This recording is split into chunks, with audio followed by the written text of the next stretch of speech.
बस्छु यहाँ उभिएर भने आज राष्ट्रिय स्वतन्त्र पार्टीलाई जुन उचाइ हासिल भएको छ, आज रासोपा जहाँ उभिएको छ, जहाँ पुगिएको छ, त्यसमा तपाईहरुको लगानी छ, तपाईहरुको माया छ,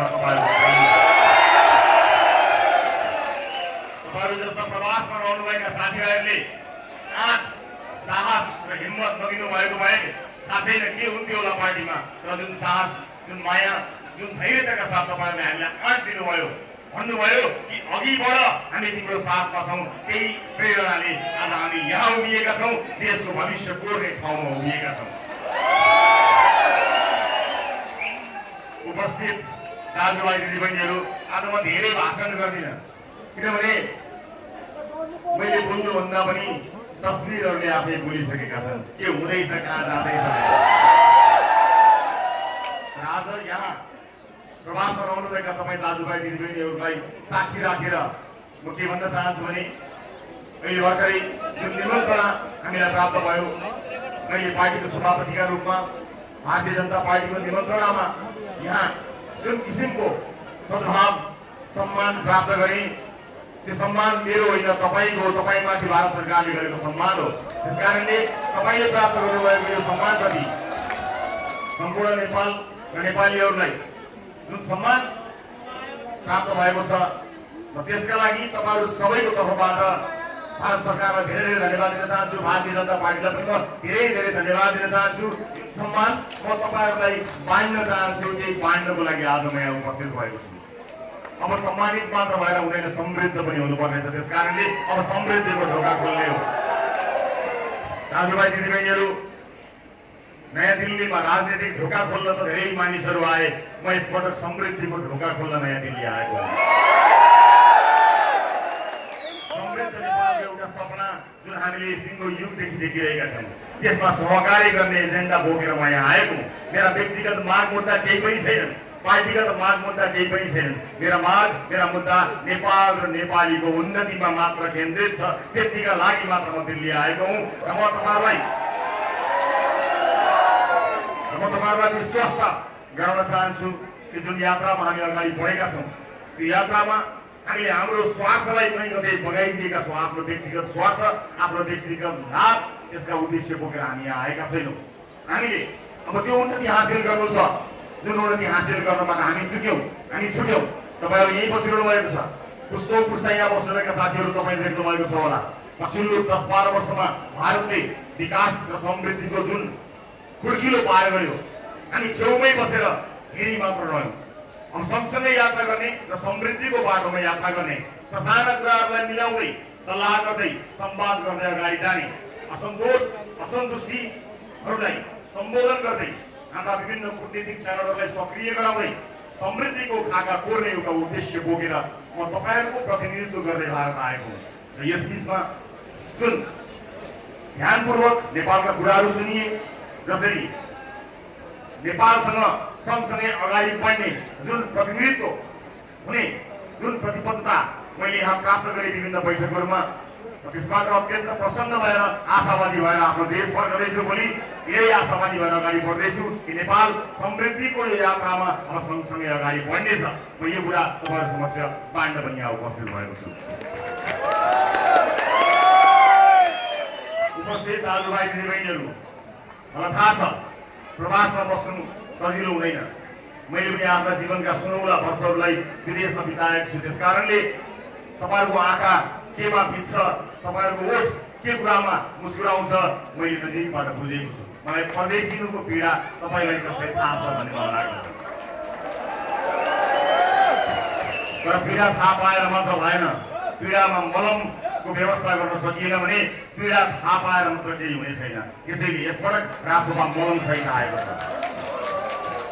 आफ्नै घरबारबाट नजिक हुँदा हुँदै पनि आफ्ना परिवारबाट टाढा रहनुको पीडा, त्यसको अनुभव हामीले गरेका छौँ।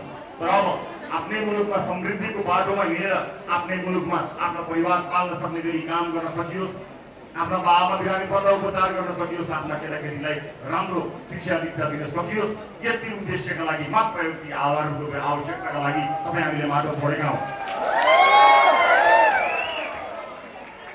म यति भन्न चाहन्छु, हिजो कुनै परिस्थितिमा हामीले माटो छोडेका हौँ तर माटो भुलेका होइनौँ। हामीसँग अझै पनि माटोको सुरक्षा बाँकी छ।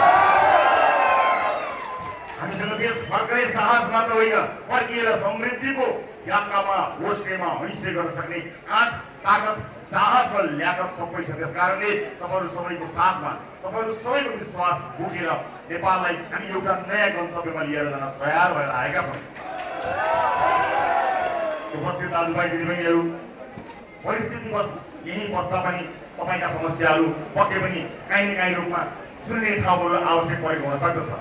हाम्रो संयन्त्रले, राज्यको संयन्त्रले तपाईँको आवाज सुन्न भ्याएको छ कि छैन मलाई थाहा छैन, तर रासोपाको सरकार आइसकेपछि हामी तपाईँको आवाजलाई जस्ताको तस्तै सुन्ने र त्यसलाई समाधान गर्ने बाटोमा अगाडि बढ्नेछौँ। अर्थात् तपाईँको पीडा अब तपाईँको होइन, हाम्रो साझा हो। तपाईँ मात्र एक्लै त्यो पीडामा डुल्नु पर्ने छैन। अब तपाईँको आवाजलाई सरकारले सुन्नेछ, यहाँ भएका हाम्रा संयन्त्रहरूले सुन्नेछन् र दूतावास होस् या संसदीय संयन्त्रहरू हुन्, त्यो तपाईँका आफ्ना हुन्। तिनलाई हाम्रो घर बनाउनुको निमित्त हामी त्यसमा सेवा सुविधा चुस्त बनाउनुको निमित्त पनि प्रतिबद्ध भएर बसेका छौँ।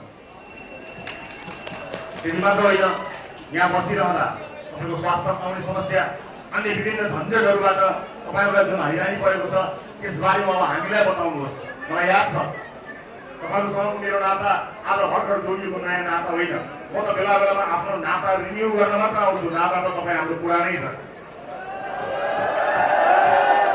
नाता तपाईँ हाम्रो पुरानो छ। जब यहाँ कुनै चेलीहरूलाई अप्ठ्यारो परेको हुन्थ्यो त्यतिखेर म टेलिभिजनको स्टुडियोमा रहिरहँदा यहाँ भएका चेलीहरूले लौ न मलाई केही मद्दत गरिदिनु पर्यो भन्दाखेरि सुन्नका लागि मात्र होइन, समाधान गर्नको लागि दिल्ली आउँदादेखिको नाता आज राजनीतिक यात्रा र हिजो प्रधानमन्त्री नरेन्द्र मोदीसँग सँगै बस्दासम्म आइपुगेको छ। अझै यो अगाडि बढ्नेछ र सम्पूर्ण रूपमा देशलाई म फेरि पनि स्पष्टका साथ भन्न चाहन्छु, हामी स्पष्ट भिजन र कसरी सहकारी गर्न सकिन्छ भन्ने खाका बोकेर यहाँ आएका हौँ। त्यसैले यस अगाडि के भयो के भएन र त्यसको हिसाब किताब गर्नुभन्दा पनि केही बिग्रिएको हिसाब रहेछ भने मिलाउन र नयाँ हिसाब र नयाँ खाता खोल्नको निमित्त हामी आएका छौँ।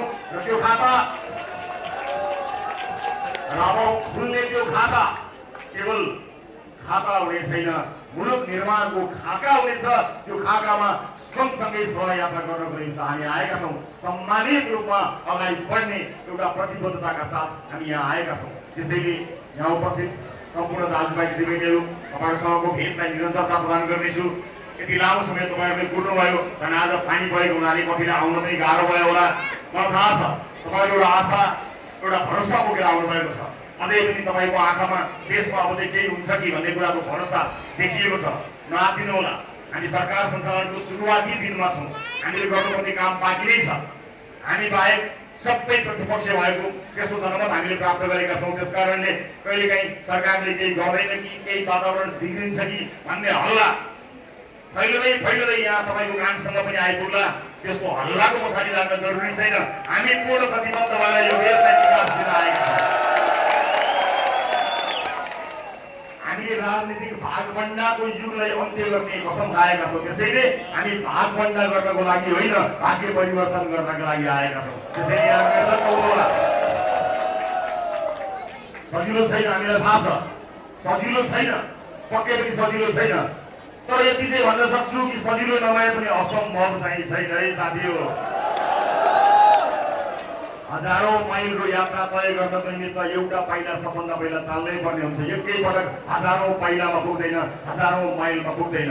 त्यो साहसी, त्यो दरिलो, त्यो प्रतिबद्ध पाइला रासोपाले चालेको छ। त्यो पाइला चाल्नको निमित्त तपाईँहरूले मद्दत गर्नुभएको हो। चुनावका बेलामा तपाईँहरूमध्ये केही मात्र नेपाल जान पाउनुभयो, केही साथीहरू आफ्नो जागिर, आफ्नो काम र आफ्नो व्यक्तिगत जिम्मेवारीले गर्दा जान पाउनु भएन। तर आफू जान नपाए पनि घरमा फोन गरेर भोट घन्टीमा हाल्नु होला भन्नुभएको छ। तपाईँले भन्नुभएको छ घरमा रहेका बाआमाहरूलाई कि भोट चाहिँ घन्टीमा हाल्नु होला, किनकि हाम्रो भविष्य त्यही सुनिश्चित छ तपाईँले भन्नुभएको छ। म आज तपाईँलाई यहाँ उभिएर, तपाईँको कर्मभूमिमा उभिएर जन्मभूमिको एउटा सन्देश सुनाउन चाहन्छु कि समृद्ध नेपालको यात्रा अब भाषण होइन कर्ममा प्रमाणित हुँदैछ। त्यसैले तपाईले घर घरमा बाबामाहरूलाई अब अन्त होइन घन्टीमा भोट हाल्नुहोस् भनेको तपाईको वचन खेर फाल्न नदिने जिम्मा हाम्रो। म जति पटक दिल्ली आएको छु, जति पटक तपाईँहरूसँग भेटघाट गर्ने अवसर पाएको छु, हरेक पटक तपाईँहरूले मलाई न्यानो स्नेह दिनुभएको छ, फुलमाला लगाइदिनु भएको छ, दियो बाल्नु भएको छ, न्यानो स्वागत गर्नुभएको छ, ओठमा मुस्कान राख्नु भएको छ। म आफ्नो राजनीतिक जीवनभरि तपाईँले दिनुभएको यो सम्मानलाई कायम राख्न चाहन्छु। जनतासँग लुकेर छलेर भागेर हिँड्ने नेता होइन, आँखामा आँखा जुदाएर हिँड्न सक्ने नेता बन्न सक्छ। तपाईँका समस्यालाई सर्वोपरि प्राथमिकता दिएर तिनलाई समाधान गर्ने र कुनै दिन अब चाँडै नै म आफ्नो देश फर्कनु पर्नेछ, अब म देशमै केही गर्न सक्छु भन्ने गरी तपाईँलाई त्यो वातावरण बनाउने यात्राको सुरुवाती बिन्दुमा हामी छौँ। त्यसैले आज परदेशमा बसेर तपाईँले आर्जन गर्नुभएको सिप देशमा काम लाग्नेछ। तपाईँले आर्जन गर्नुभएको पैसा देशमा लगानी गर्न काम लाग्नेछ। म तपाईँलाई यति भन्न चाहन्छु, फजुल खर्च नगर्नु होला, आफ्नो स्वास्थ्यको ध्यान दिनु होला, किनकि एक दिन फर्केर मातृभूमि जानुपर्नेछ। त्यसैले तर यहाँ रहँदा पनि सम्मानित नागरिकको रूपमा जुन नेपालीहरूको छवि छ, धेरै देशका नागरिकहरूले भन्दा संसार भइरहेका नेपालीहरूले जुन सम्मान प्राप्त गरेका छन्, त्यो इमानदारीपूर्वक हाम्रो उपस्थिति नै हो। नेपालीहरू भनेका इमानदार हुन्छन्, मेहनती हुन्छन्, नेपालीहरूबाट बेइमानी हुँदैन भन्ने कुराको सन्देश भारत र विश्वमा फैलिएको छ। त्यसको दिन, त्यसको श्रेय तपाईहरूलाई जान्छ। यो कायम राख्नु होला।